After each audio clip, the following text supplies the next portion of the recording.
오늘 우리 이사야서 11번째 14장 마지막 부분인데요.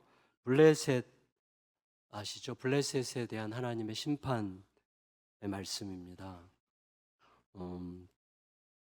일단 블레셋은 우리에게 굉장히 익숙한데 한번 이렇게 약간 정리해 보면 히브리어로 블레셋은 펠레쉐트인데 이주자라는 뜻이에요. 그래서 원래는 이 펠레쉐트족이 그 구레데 섬, 지중해 안에 있는 구레데 섬 민족인데, 이들이 이제 배 타고 팔레스타인 지역으로 이주해 와서 이쪽에 이제 정착했다고 알려져 있습니다. 그 구약에서 보면 아브라함 때부터 이제 등장하죠. 물론 이제 창세기 10장의 족보에도 블레셋이 등장하는데, 아브라함이 여러 이제 기근이 왔다든지 이럴 때 블레셋에 몇 번 방문하죠. 그러니까 블레셋은 이미 정착해서 잘 살고 있었고, 아브라함은 이제 그 땅에 정착하기 시작했던 이제 어떻게 보면 팔레스타인의 새 가족이었기 때문에 블레셋에 여러 번 방문했고 또 일정한 기간 동안 거주하기도 하죠. 그리고 특별히 아브라함의 아들 이삭도 가뭄이 올 때마다 블레셋에 가서 도움을 청하기도 하고, 그러다가 블레셋의 왕이 그 당시 아비멜렉이었죠. 그 아비멜렉에게 아내를 뺏길 뻔하기도 하죠. 그런데 이제 이삭이 블레셋에서 굉장히 거부가 돼요. 그래서 경제적으로 큰 승리를 거뒀을 때 블레셋 사람들이 엄청나게 질투하고 시기하면서 이제 이삭의 우물을 막 계속 막고 회방을 하는 일들이 있기도 했습니다. 굉장히 호전적인 사람들이고, 그리고 특별히 이스라엘이랑은 오랫동안 이제 뭔가 또 라이벌 관계 비슷하게 뭐가 쌓였던 거예요. 그래서 이제 특별히 이스라엘 백성들이 출애굽할 때 하나님께서 걱정하세요. 그래서 이제 블레셋 지역을 통과해서 가면 하나님께서 인도하시려고 하는 약속의 땅 여리고 쪽까지 금방 가는데, 하나님께서 이렇게 걱정하셨거든요. 블레셋 지역 통과하면 틀림없이 전쟁 벌어져서 이 백성이 낙심하게 될 거다. 그래서 이렇게 멀리 돌아가게 하십니다. 어쨌거나 블레셋과 이스라엘은 좀 그런 견원지간 같은 그런 관계였습니다. 그 이후에 이제 사사시대 때 이스라엘은 여러 나라의 침략을 많이 받죠. 이제 막 가나안 땅에 막 정착을 하면서 뭔가 안정이 안 되고 뭔가 애매모호한 상황 속에서 주변에 정착하고 있었던 무척 많은 암몬, 모압, 그다음에 여기 그 유목민들, 블레셋 이런 여러 나라들로부터 굉장히 괴롭힘을 많이 당하는데, 그때 특히 이제 삼손 때는 이제 블레셋이 이스라엘을 굉장히 많이 괴롭히죠. 삼손 같은 걸출한 영웅도 사실 역부족이었죠. 그래서 결국은 블레셋에게 이제 많이 눌렸고, 이제 블레셋의 이 압박과 괴롭힘은 언제까지 가냐면 이스라엘이 드디어 이제 체제가 바뀌죠. 사사시대에서 왕정시대로 바뀌고 왕조가 시작되죠. 그래서 사울 왕조가 시작이 되는데, 초대왕 사울 때까지도 블레셋의 압박에 상당히 많이 고생을 합니다. 이게 이제 언제 사울이 죽고 새로운 왕조 다윗 왕조가 이제 들어서면서부터 역전이 되고, 그때부터 이제 블레셋은 약간 눌리죠. 이스라엘에게 눌리게 되지만 그래도 여전히 날파리처럼 굉장히 괴롭히고 이스라엘과 계속해서 뭔가 이제 엮이는 이런 이제 관계 속에 있었습니다. 일단 우리는 이렇게 생각하면 좋겠는데, 블레셋에 대한 말씀을 통해서 우리들은 하나님께서 블레셋을 알고 관심을 갖고 계시다는 거잖아요. 블레셋에게 관심을 갖고 블레셋을 잘 알고 계시죠. 그래서 하나님의 시선에서 벗어난 나라는 없다는 것을 기억해야 됩니다. 우리에게 적용한다면 우리는 하나님의 모든 시선이 우리들에게만 집중되어 있을 거라고 착각하는데, 하나님은 온 세상에 관심이 있으세요. 우리의 시선을 그래서 넓혀야 되는 것이죠. 우리 이웃, 교회 안 다니는 우리 이웃, 하나님의 관심의 대상입니다. 그러니까 이런 생각을 해야 되는 거죠. 그러니까 블레셋도 하나님의 관심의 대상에 포함되어 있다는 사실을 기억해야 되는데, 일단 블레셋의 죄목, 하나님이 블레셋을 심판하실 때 죄목은 뭐냐면 바로 이웃한 유다, 견원지간이긴 했지만 유다가 지금 큰 고통을 당하고 압박을 받고 있는데, 유다의 고통을 구경하며 기뻐한 죄. 자, 이게 죄라면 우리 모두가 긴장해야 되죠. 우리 모두가 구경하며 기뻐하는 자들이기 때문에, 그래서 이웃 유다의 고통을 구경하며 기뻐하는 죄에 대해서 28절과 29절 상반절까지 이렇게 고발하십니다. 읽겠습니다. 시작. 아하스 왕이 죽던 해에 이 경고가 임하니라. 블레셋 온 땅이여 너를 치던 막대기가 부러졌다고 기뻐하지 말라. 여기까지요. 그 당시 이제 어떻게 보면 이 팔레스타인과 지금 현재 뭐 이라크, 시리아 뭐 이런 지역 전체를 지배하던 나라가 이제 아수르잖아요. 아수르인데 아수르에게 저항하는 연대가 형성이 됐는데 북이스라엘 그리고 아람, 시리아, 블레셋 이렇게 이제 연대해서 애굽도 살짝 힘을 실어줬는데 아수르가 더 이상 진출하지 못하도록 연대를 형성해서 반아수르 대열을 형성해서 계속 저항을 했는데 이 반아수르 연대가 남유다도 가입하기를 계속 이제 압박을 했는데 남유다가 말을 안 들어요. 남유다는 오히려 아수르 편을 듣고 아수르에게 뇌물을 바치면서 아수르의 도움을 요청했단 말이죠. 그때 이제 왕이 아하스인데 아하스는 아수르에게 갖다 바친 뇌물 덕분에 이 반아수르 연합군이 자기네 편 안 든다고 남유다를 공격할 때 아수르가 도와줘서 그 공격에서부터 살아남아요. 그렇지만 그 이후에는 특별한 별 재물을 못 보고 아하스가 죽었어요. 그래서 아까 28절에 아하스가 죽던 해에 이렇게 얘기를 합니다. 근데 역사적으로 보면 아하스 남유다 왕 아하스가 죽던 같은 해에 아수르의 영웅 디글랏 빌레셀 3세라고 하는 아수르의 영웅도 같은 해에 죽어요. 그러니까 이게 이제 블레셋에게는 엄청난 호재고 박수 칠 일이고 기뻐할 일이었습니다. 그러니까 블레셋이 기뻐하는 건 당연해요. 우리 중 누구라도 그런 상황이었다면 그랬을 거예요. 박수 쳤어요.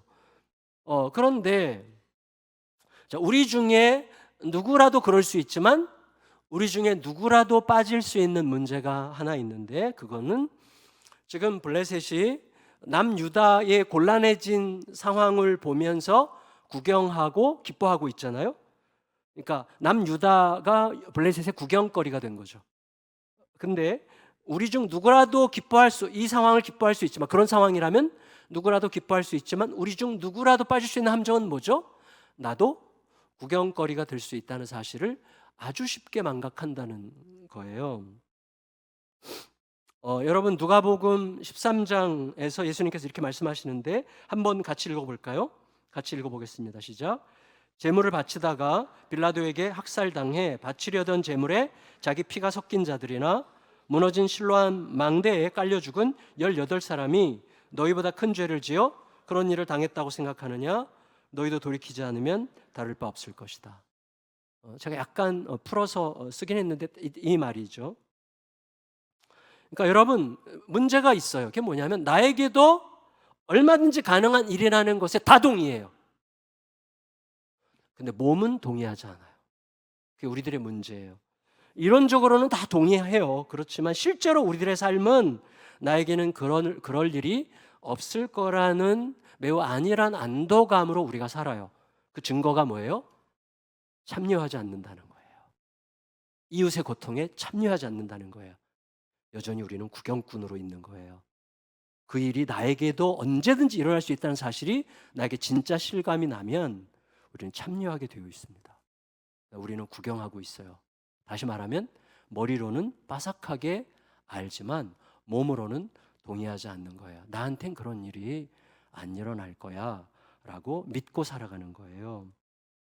그래서 여러분 나도 예외가 아니라는 사실, 내가 더 의롭기 때문에 보호받고 있는 게 아니라는 사실을 망각하면 가장 먼저 생기는 현상이 세상에 참여하지 않아요. 구경하는 자가 되는 것입니다. 그래서 내가 특별히 잘해서 더 잘나서 더 기도를 많이 해서 보호받는 게 아니라는 사실을 잊지 말아야만. 그리고 이 세상이 어때요? 죄와 죄의 충돌로 꽉 차 있잖아요. 지금도 이 죄와 저 죄, 누가 잘했다고 누가 더 옳다고 말할 수 없어요. 모두가 죄인이에요. 이 죄와 저 죄가 계속해서 충돌하면서 생기는 이 완악함이 가득한 이 험한 상황에서, 그래서 이 땅에서는 누구에게나 험한 일이 생길 수 있다는 것을 기억해야만 우리는 구경꾼의 자리를 떠나서 참여자의 자리로 갈 수 있게 됩니다. 그때 고통을 겪는 이들이 여기로 들어와요. 그래서 고통을 겪는 이들 곁에 가고 싶어지게 되는 거예요. 여러분, 그런 마음을 가질 때라야 고통을 만드는 자들에게 맞설 수 있고, 고통을 만드는 자들에게 맞서서 하나님의 마음으로 저항할 수 있고, 동시에 패자, 실패자들에 대한 연민을 잃어버리지 않을 수가 있게 되는 것입니다. 그게 참여자예요. 저희 교단이 속한 보수적인 교단들이 별로 좋아하지 않는 신학자가 있는데, 스위스 출신 신학자로 아주 유명한 분이고, 저는 솔직히 개인적으로 굉장히 이분을 존경하고 좋아하는데, 칼 마르트라는 신학자가 있어요. 근데 이분은, 제가 이분의 평전을 좀 꼼꼼하게 자세히 읽어본 적이 있는데, 그때 엄청난 감동으로 가슴이 뛰었던 경험이 굉장히 생생해요. 그 이유는 뭐냐면, 단순하게 말하면 이분이 스위스 출신 신학자지만 독일 신학교에서 가르쳤어요. 근데 독일 신학교에서 가르칠 때 그때 통치자가 히틀러였어요. 그래서 히틀러에 대해서 굉장히 날카롭게 비판합니다. 굴하지 않고 계속 비판해요. 틀렸다고 말을 해요. 그리고 추방당합니다. 스위스로 추방당해요. 그런데 추방당한 다음에 독일이 망해요. 독일이 망했을 때는 어떻게 하냐면 독일의 진정한 재건을 위해서 온 세상에 자비와 긍휼을 호소합니다. 그때 제가 이 사람은 신자였구나, 진짜 신자구나 라고 느꼈어요. 소위 보수교단의 그런 용기와 그런 자비로 진짜 복음적 결단을 할 수 있었던 분이 있을까 싶습니다. 정말 몸으로 복음이 무엇인지를 보여줬다고 생각이 됩니다. 여러분, 블레셋으로 다시 돌아가면 블레셋의 기쁨은 남의 불행을 구경하는 구경꾼의 기쁨이었어요. 자, 구경꾼에게는 기쁨이 있어요. 왜냐하면 구경꾼의 특권이 있어요. 특권. 뭐냐면 구경꾼은 이해관계에 해당하지 않아. 얘가 이기든 제가 이기든 상관이 없어. 구경하면 되는 거예요. 굉장히 흥미진진해. 그러니까 누가 이기든 나에게는 해가 될 게 없기 때문에 구경하는 게 재밌는 거예요. 그리고 이해관계 내가 손해볼 게 한 개도 없기 때문에 그냥 구경하는 맛을 느끼는 거예요. 그게 구경꾼의 특권이기 때문에 많은 사람들이 구경꾼의 자리를 선호하는 거예요.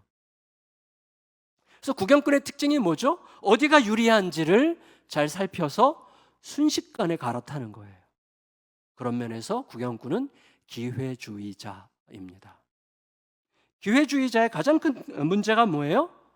어떤 판단을, 어떤 행동을 할 때 그 판단과 행동이 세상을 건강하게 바꾸려면 판단과 행동의 기준이 본질에 있어야 돼요. 그 본질, 이 땅의 진리, 하나님의 진실을 근거로 판단하고 행동할 때만 진정한 의미의 변화가 일어나고 건강한 변화가 일어날 수 있어요. 그러나 구경꾼 기회주의자의 생각과 판단과 행동의 기준은 상황이에요. 변화무쌍, 어떤 게 유리할까 하는 상황이죠. 그러니까 변함없는 상수에 의해서 움직여야 되는데 늘 변화무쌍한 변수에 의해서 움직이기 때문에 이 사람은 절대로 세상을 건강하게 바꿀 수가 없는 거예요. 그럼 결국 여러분, 눈치 본다는 건 뭐죠? 굉장히 가련한 거죠. 눈치 본다는 거. 근데 굉장히 가련한 자기 눈치를 믿는 거예요. 그게 구경꾼의 속성이죠. 그래서 언제 어떻게 변할지 모르는 변수에 매달리는 이 모습은 언제나 너무나 안쓰럽고 불안한 거죠. 언제 어떻게 변할지 모르는 것에 늘 매달려 있는 거예요. 여러분, 엘리야가 갈멜산에 모인 이스라엘 백성들에게 저 가슴 밑바닥에서부터 솟구치는 안타까움과 울분으로 호소했던 게 바로 그거예요. 열왕기상 18장 21절에 이렇게 말합니다. 같이 읽습니다. 시작. 너희는 언제까지 양다리를 걸친 채 머뭇거리려 하는 것이냐? 주님이 하나님이면 주님을 따르고 바알이 하나님이면 그를 따르라. 정신 차려. 어디에 너희가 서 있어야 될지 똑바로 해. 자, 이 말을 하는 거죠. 더 이상 구경꾼이 되지 말라는 외침이었습니다. 그런데 그때 백성들은 어떻게 해요? 말 한마디도 대답하지 않았더라. 이렇게 기록되어 있어요. 왜? 대답할 수 없었던 거죠. 돌아가는 상황을 봐가면서 뭐가 더 유리한가 계산하는 셈법으로 너무나 복잡했기 때문에 대답할 수가 없는 거예요. 블레셋은 이런 기회주의적인 구경꾼을 상징한다고 할 수가 있겠습니다. 자, 이제 블레셋은 남유다 왕 아하스의 죽음으로 또 같은 해에 죽은 아수르 황제의 죽음으로 잔뜩 고무됐습니다. 그래서 누군가가 나와 라이벌이 무너지면 우리도 모르는 사이에 내가 더 옳았다는 게 입증된 것 같은 기분을 느껴요. 내가 더 옳았다고, 내가 더 의롭다는 걸 입증받은 듯한 느낌, 그 기분에 한껏 들떴어요. 손에 피 한 방울 안 묻히고 이긴 것 같은 그런 느낌. 이게 블레셋의 기쁨이에요, 지금. 여러분 보세요. 내 안전은 전혀 걱정할 게 없어요. 나는 이미 튼튼한 방탄유리 안에 이렇게 안전하게 가려져 있어요. 그런 상태에서 남의 불행을 구경하기만 하면 되는 상황이었던 거죠. 하지만 하나님께서는 그게 기뻐할 일이 아니라고 경고하시는 거예요. 한마디로 김칫국 마시지 마, 이렇게 말씀하세요. 이유는 뱀은 죽었어도 그 자리에서 독사가 나올 수도 있고, 그것이 낳은 알이 날아다니는 불뱀이 되기도 하기 때문이다 라고 말씀하세요. 그게 29절 하반절이에요. 읽을까? 29절 하반절 시작. 뱀의 뿌리에서는 불뱀이 되리라. 아마 이 독사나 불뱀은 아마도 죽은 아하스 왕의 아들이 이스라엘의 남유다 왕국의 위대한 왕 중에 하나인 히스기야를 가리킬 수도 있고, 죽은 아수르의 영웅 디글랏빌레셀 3세의 후계자일 수도 있습니다. 결과적으로 보면, 역사적으로 보면 블레셋은 이때로부터 얼마 지나지 않아서 아수르 왕 사르곤 2세의 공격으로 아수르 속국으로 전락해요. 그 다음에는 바벨론이 이제 이 땅을 먹잖아요. 바벨론 왕은 이 블레셋을 전 세계로 다 흩어요. 자기들이 지배하는 나라로 다 흩어보내요. 강제 이주를 당합니다. 그 후에는 페르시아가 먹죠. 페르시아로는 블레셋이 완전히 스며들어서 민족적 자취가 아예 사라졌어요. 블레셋은 자취가 없어요. 여러분 생각해 보세요. 이 땅에 참여자와 구경꾼의 비율이 얼마나 될 것 같아요? 만일에 10대 1도 더 넘겠죠. 어마어마하게 많은 구경꾼들 중에 이 땅에 자취가 남은 사람은 아무도 없어요. 다시 말하면 이름을 남기자는 뜻이 아니라, 내가 지나간 다음에 누군가가 십자가를 지고자 하는, 예수 그리스도를 진짜로 따르고자 하는 그 사랑을 기억하고 간직한 자가 내 뒤에 남아 있겠는지를 물으려는 거예요. 우리가 그 질문을 해야 되는 거죠. 그게 참여자의 길이라고 말씀드리고 싶은 거예요.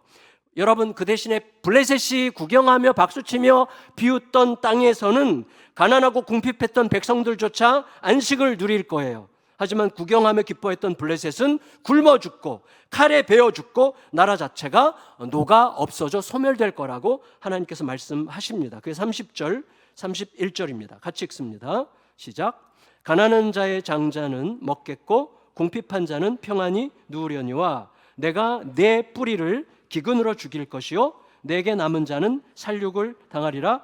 성문이여 슬피 울지어다. 성읍이여 부르짖을지어다. 너 블레셋이여 다 소멸되리로다. 대저 연기가 북방에서 오는데 그 대열에서 벗어난 자가 없느니라. 북방에서 아수르가 오고 바벨론이 오고 페르시아가 오고 계속해서 이제 드디어 소멸당하는 거예요. 여러분, 정말 몸으로 기억해야 됩니다. 머리로 기억하면 다 잊어버려요. 몸으로 뭘? 남의 불행이 언제든지 내 이야기일 수 있다는 것.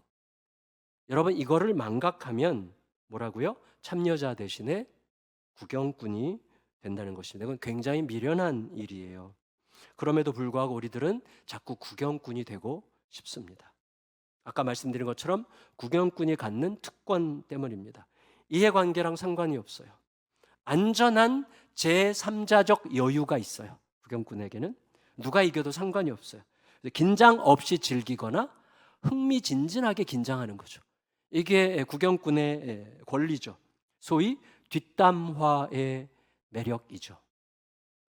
뒤에서 씹는 맛, 구경꾼의 전형적인 것. 뒤에서 씹는 맛, 저도 자주 씹는데 조심하세요. 뒤에서 씹는 맛, 잠언이 얘기하잖아요. 누군가에 대한 험담은 별미와 같아서 잘 내려간다고, 소화가 잘 돼요. 특히나 눈에 가시 같은 존재가 무너지는 것을 보는 맛은 훨씬 더 깊고 오묘합니다. 그러니까 내 안전에는 아무런 지장 없이 나는 방탄유리만큼이나 튼튼한 창 밖으로 구경만 하고 있는 거죠. 하지만 주님은 주님 당신이 주인이신 이 땅, 우리가 망가뜨린 이 땅을 회복시키려고 오셨는데, 그때 회복시키려고 오실 때 제자들을 부르셨어요. 근데 그분이 부르신 사람 중에서는 구경꾼을 부르신 적이 없어요. 주님은 구경꾼을 부르신 적이 없습니다. 그래서 뭐라고 말씀하셨습니까? 누구든지 나를 따르려거든 자기 십자가를 지고 따르라고 하셨습니다. 자기 희생적인 용기로 이 땅의 회복에 뛰어들어라. 뭐 그게 대단한 행동이 아니어도 돼요. 누군가가 울고 있는 자리에 가서 함께 울면 그게 이 땅의 회복이에요. 여러분, 우리에게 그걸 요청하시는 거예요. 예수님은 구경꾼을 부르신 적이 없다는 사실, 그리고 그 말씀이 완전히 옳다는 것을 기억해야 됩니다. 여러분 생각해 보세요. 십자가 없이 예수님을 따르려고 하는 것은 이미 모순이에요. 왜? 누구든지 나를 따르려면 자기 십자가를 지고 따르라고 하셨는데 십자가 없이 예수님을 따를 수가 없는 거예요. 불가능한 거예요. 그러니까 구경꾼으로서는 예수님을 따를 수가 없는 거예요. 그죠? 그러니까 십자가 없이 예수님을 따르려는 것은 마치 뭐에 비유할 수 있을까 생각해 보니까 내 전 재산을 이미 지불하고 우주 여행에 참여하기로 결정했는데 이제 우주선을 딱 타려고 하는데 갑자기 너무 무서워져 가지고 돌아서는 것과 똑같은 거죠. 전 재산을 걸고 우주여행하러 갔다가 너무 무서워서 돌아서는 것과 똑같은 거야. 똑같다기보다 그거보다 더 심한 거죠. 왜냐하면 여러분 생각해 보세요. 방탄유리만큼 안전하고 행복한 공간은 앞으로 영원히 누릴 거예요. 앞으로 영원히 누리게 될 그것을 지금 여기서 찔끔 맛보기 위해서 영원토록 누릴 수 없는 방탄유리를 열고 광야로 나가 그리스도의 십자가와 함께 걸어 누군가의 눈물을 닦아주는 그 참여자의 길은 이 땅에서밖에 할 수 없는 일이에요. 그 나라에 가면 광야가 없어요. 눈물이 없어요. 고통이 없어요. 아픔이 없어요. 방탄유리는 영원토록 계속될 거예요. 여기서만, 우리가 숨쉬고 있는 여기서만 할 수 있는 그 일은 방탄유리 문을 열어 제끼고 광야로 나가 참여자의 길을 걸어가는 일은 여기서밖에 할 수 없는 일인데, 십자가를 지지 않고 따르겠다는 것은 이 미련을 떤 일이라고 말할 수 있다는 거죠. 여러분, 영원히 결코 경험할 수 없는 그 영광스러운 광야길을, 그 위대한 모험을 포기할 수는 없다, 이렇게 말씀드리고 싶습니다. 여러분 기억나시는 분이 계실지 모르겠는데 제가 오래전에 한 책에서 읽은 이야기 소개해드린 적이 있어요. 극지방 도보 여행자 중에 존 뮤이어라는 분이에요. 존 뮤이어. 필립 얀시라는 분이 교회 나의 고민 나의 사랑이라는 책에서 소개한 분인데요. 이분은 극서지방 아주 덥고 험한 지역을 걸어서 여행하는 전문가예요. 크리스찬인데 이 존 뮤이어를 왜 소개했는가 하면 교회의 교회다움을 위해서 가장 필요한 것 중에 하나가 뭐냐면 하나님의 오르심을 위해 희생적인 정신으로 현장에 뛰어드는 용기라는 것을 말하고 싶어서 이 존 뮤이어를 인용한 거였어요. 이 존 뮤이어는 이렇게 하는 사람이었다고 해요. 자, 매우 안전하고 튼튼한 통나무 집에 들어가서 장작불을 피우고 뜨거운 물을 끓이고 차 한 잔을 들고 창밖을 구경하기에 딱 좋은 폭풍우가 몰아치는 날. 폭풍우가 몰아치는 날은 어때요? 딱 어울리죠. 안전하고 튼튼한 통나무집에 들어가서 장작불을 피우고 차 한 잔을, 커피 한 잔 딱 타서 마시면서 창밖을 구경하는. 존 뮤이어는 그런 날 오히려 밖으로 나갔대요. 밖으로 나가서 산마루에 올라서 이왕이면 광풍의 변화무쌍한 소리와 광풍의 변화무쌍한 색깔을 더 극적으로 맛보게 해줄 수 있는 환경을 찾아서 계속 산마루로 올라갔어요. 그리고 미송나무 꼭대기 우둠지까지 기어 올라가서 필사적으로 나무를 붙들어 안은 채 폭풍이 지나갈 때까지 온몸으로 붙들고 견뎠대요. 하나님께서 내뿜는 신의 그 음성, 신이 내뿜는 그 원시적인 생명력과 압도적인 에너지를 온몸으로 느끼고 싶었던 거예요. 안전한 통나무집 안에서는 절대로 느낄 수 없는 하나님의 숨결, 거칠은 아름다움, 그 장엄한 생명력을 느끼고 싶어서 그렇게 했다는 거예요. 저는 물론 이게 너무나 극적인 예지만 이분 실제 인물인데 십자가를 지고 나를 따르라는 예수님의 말씀도 이와 매우 유사한, 매우 거칠고 아름답고 위대한 생명력, 곧 하나님의 승리를 향해 너를 던져라 라고 하는 예수님의 우리의 복을 위한 초청이라고 생각합니다. 어쨌거나 여러분, 구경꾼, 기회주의자의 결말은 뻔합니다. 블레셋처럼 역사에서 그 흔적이 지워지는 것입니다. 그들이 진즉에 간파했어야만 했던 것은 여기부터 보고 저기부터 봤자 여기서 찔끔 사람들이 박수 쳐주고 저기서 찔끔 명예를 느끼고 그래서 어쨌다고요. 우리는 계속 지금 어떤 자리, 죽음의 자리를 향해서 계속 달려가고 있는 중이에요. 별것도 아니에요. 아무도 알아주지 않아. 그냥 내 혼자 만족하는 거예요. 진짜 남는 것은 내가 그리스도를 따라서 나를 던진 사랑만 남게 되어 있어요. 그 사랑을 받은 사람이 있어야 되는 거예요, 우리 주변에. 그래서 블레셋처럼 여러분 여기부터 보고 저기부터 본들 답이 없다는 것을 진즉에 간파했어야만 했던 거죠. 여러분 보세요. 두 눈이 뽑혀서 죽은 자나 마찬가지였던 삼손이 한순간에 수천 명의 블레셋 사람들을 그들의 신 다곤 신전에서 생매장시키죠. 마지막에 기둥을 무너뜨리면서. 그때 블레셋의 신 다곤이 그 자기의 신전 안에서 여호와의 법궤 앞에 쓰러졌을 때, 소년 다윗의 물맷돌이 블레셋 역사상 최고의 장수였던 골리앗을 거꾸러뜨렸을 때 그들에게도 니느웨 백성들처럼 돌이킬 기회가 있었던 거죠. 인생과 역사의 답이 시온, 곧 하나님의 약속이 있다는 것을 눈치챘었기를 바란다. 하나님은 그렇게 말씀하고 계세요. 그게 32절이에요. 32절을 새번역 성경이 좀 더 잘 번역했는데 새번역 성경으로 읽겠습니다. 시작. 블레셋 특사들에게는 뭐라고 답변할 것인가? 주께서 시온을 세우셨으니 고통당하던 그의 백성들은 그리로 피할 것이라고 답변하여라. 여러분, 블레셋이 다급한 상황에서 특사를 보낸다면 그들은 시온 곧 예루살렘이 피난처가 될 거라는 답을 듣게 될 거라는 말씀이었어요. 그걸 듣는 자들이 틀림없이 있었을 거예요. 아수르가 예루살렘 원정을 떠났다가 하루아침에 18만 5천 명이 죽잖아요, 역병으로. 그 사건과 연관이 된 이야기일 수도 있겠지만 무엇보다도 이 시온이 피난처가 되리라고 할 때 그 시온은 어떤 지리적인 예루살렘을 뛰어넘어서 하나님과의 언약적 관계를 말해요. 하나님을 너의 하나님으로 삼는 자리, 그것이 시온이에요. 블레셋이라는 국가는 소멸당했어도 이 말씀을 귀담아 들은 블레셋 자손들 중에는 틀림없이 하나님과의 언약적 관계로 들어간 자들이 있었을 거예요.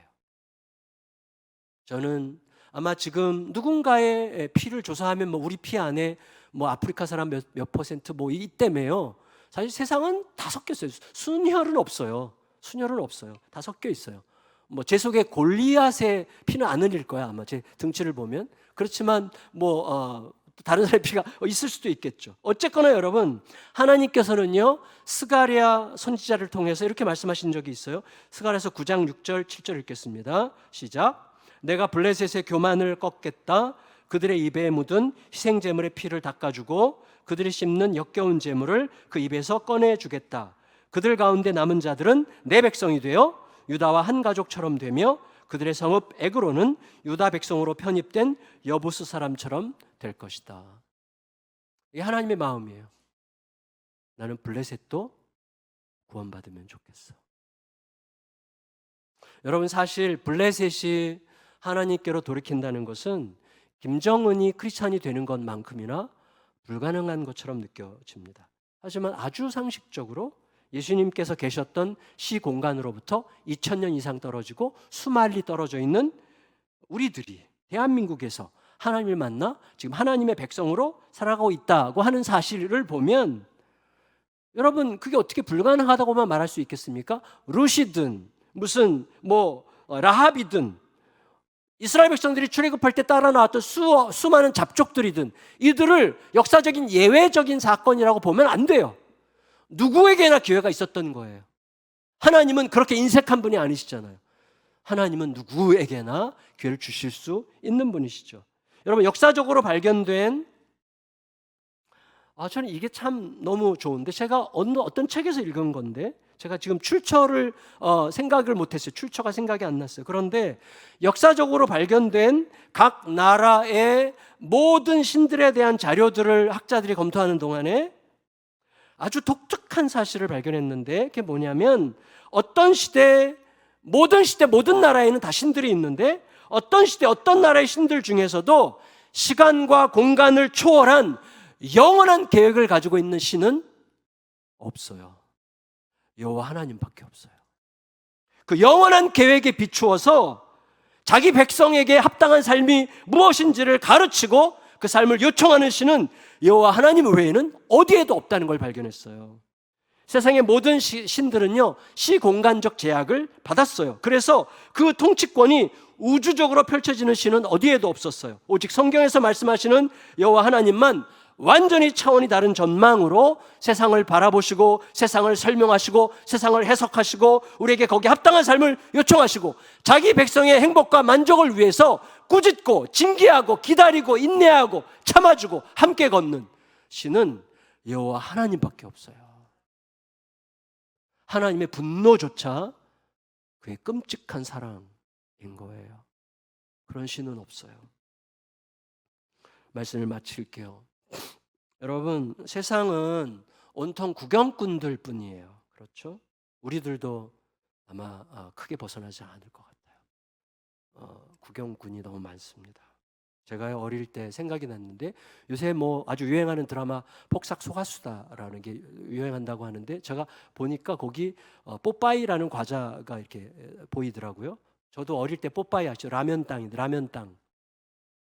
라면 튀긴 거 요만한 봉지 이렇게 들어있는데, 그 뽀빠이, 저희 동네에 아마 들으신 분들 계실 거예요. 저희 동네 어떤 형이 이 뽀빠이 라면땅 한 박스랑 권투 글러브 두 세트를 들고 다니면서 우리 동네 아이들을 모아놓고 권투 시합 시켰어요. 그럼 이제 이기면 이제 라면땅 받는 거예요, 하나. 제가요, 그 라면땅 먹으려고 진짜 얼마나 사력을 다해서 휘둘렀는지 코피도 나고 막 진짜.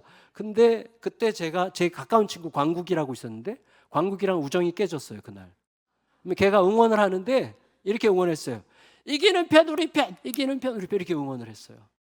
그러니까 누가 이기든 상관없는 거예요. 왜? 이기는 사람한테 뭐라도 좀 얻어 먹겠다는 거예요. 그 친구와의 우정이 그날 심각하게 깨진 상황을 제가 기억이 나는데, 우리에게는요, 구경꾼이 필요치 않습니다. 내 편이 필요해요. 우리에게는 내 친구가 필요해요. 예수님은 우리에게 나는 너의 영원한 친구라고 말씀해 주셨어요. 예수님 우리를 위해서 목숨을 내어놓으셨어요.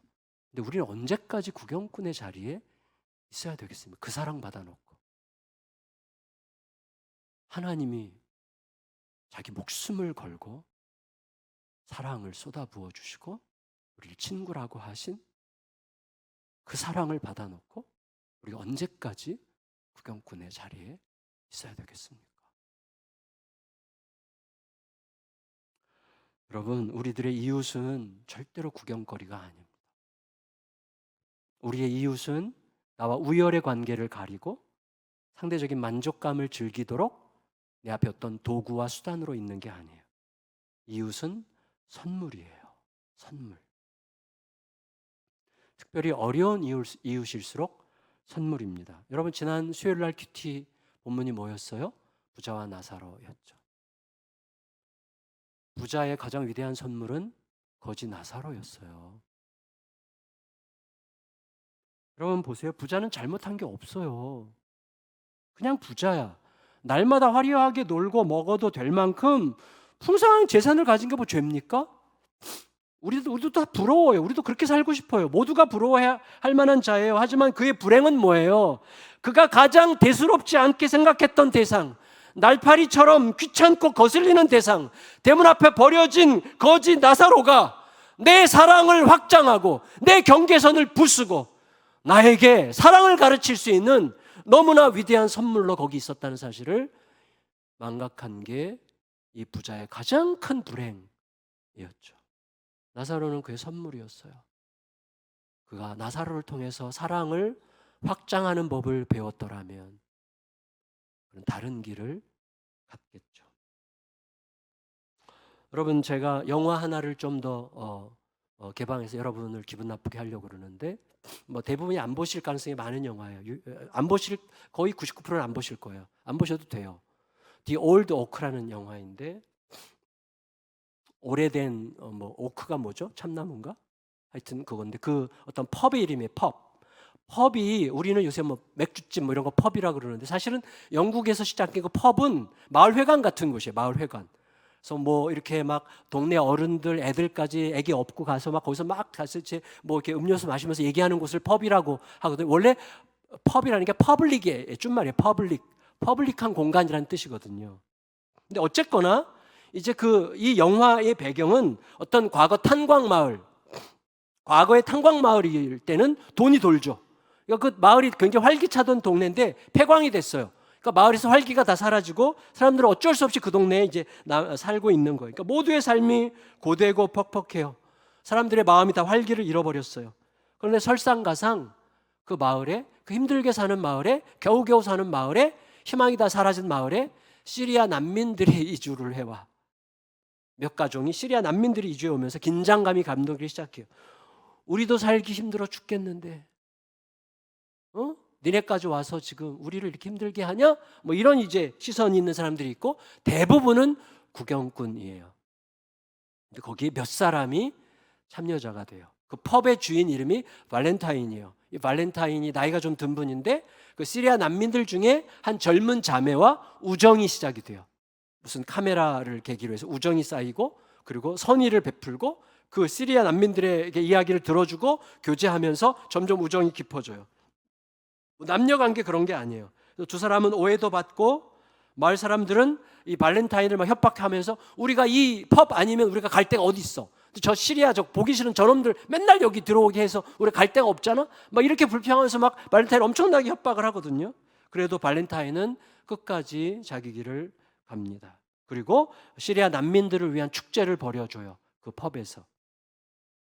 결국은 여러 가지 사건이 얽히면서 결국은 이 시리아 난민들을 위한 축제가 그 마을 전체의 축제로 확장이 되면서 영화가 끝나요.